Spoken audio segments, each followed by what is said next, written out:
Oui, il y a des choses qui ne m'ont pas plu, et notamment notre première période.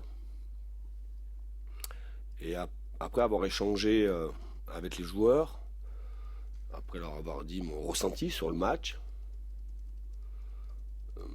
après avoir travaillé en vidéo avec les joueurs sur notre match,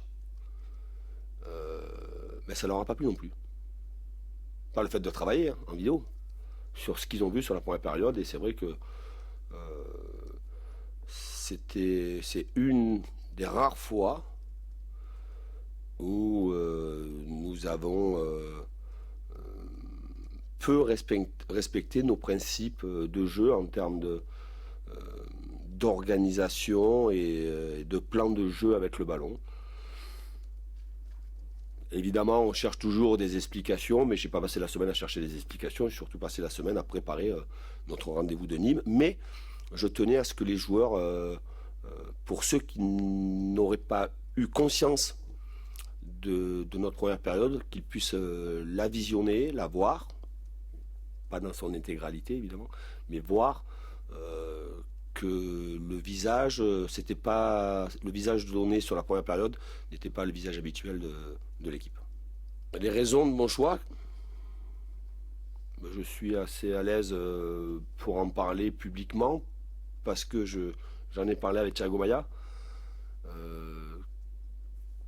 J'avais deux options, Thiago ou Thiago associé à Thiago Mendes, ça a déjà été fait, ou Bouba associé à Mendes.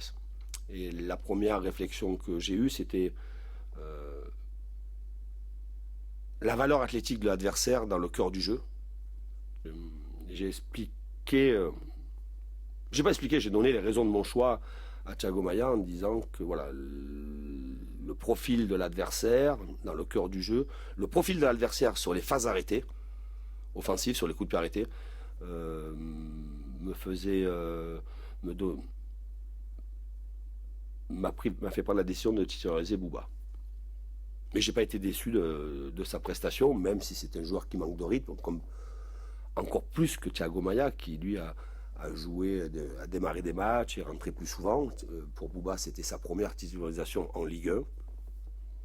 Et donc j'ai été satisfait de sa performance, même s'il a manqué de rythme à un certain moment, et qu'il a été en gestion sur la durée du match. Mais c'est aussi tout ce que je vois depuis un certain moment à l'entraînement, et les retours que j'ai. Et à ce sens-là, j'ai lu ce matin notre quotidien, l'équipe. C'est tous les retours que j'ai aussi de la DTN, notamment de Bernard Diomède quand il part en sélection, et des matchs que je le vois faire avec la sélection. Voilà. Mais au départ, mes choix étaient faits sur les caractéristiques de l'adversaire au milieu de terrain et la force et la puissance athlétique et la taille sur les coups de pied arrêtés de Toulouse. Il y a deux joueurs concernés par ça. Il y a aussi Raphaël Leao, avec les U20 portugais. Alors je suis très surpris que cette date sorte comme ça, qu'on ait mis cette compétition-là, alors que les plus grands championnats européens ne soient pas... On parle d'une compétition internationale sur des moins de 20 ans, et on s'aperçoit que l'évolution du football fait que les moins de 20 ans jouent de plus en plus souvent maintenant dans les équipes premières. Et les joueurs sont convoqués, je crois, pour les uns et pour les autres à partir du 15 mai, avec un début de compétition 23 peut-être, si je me trompe vous allez corriger, 23, alors qu'aucun grand championnat européen est bouclé. Voilà, c'est très surprenant, on laisse faire ça. Mais la priorité reste le club et les objectifs du club. C'est clair.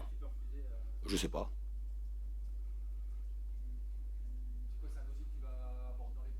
Non, mais j'en ai parlé avec Bernard Diomède, le sélectionneur, en toute transparence, et qui comprend la situation. Je comprends sa situation.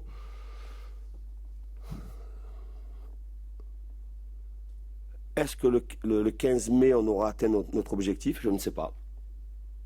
On verra en fonction. Pour les uns et pour les autres.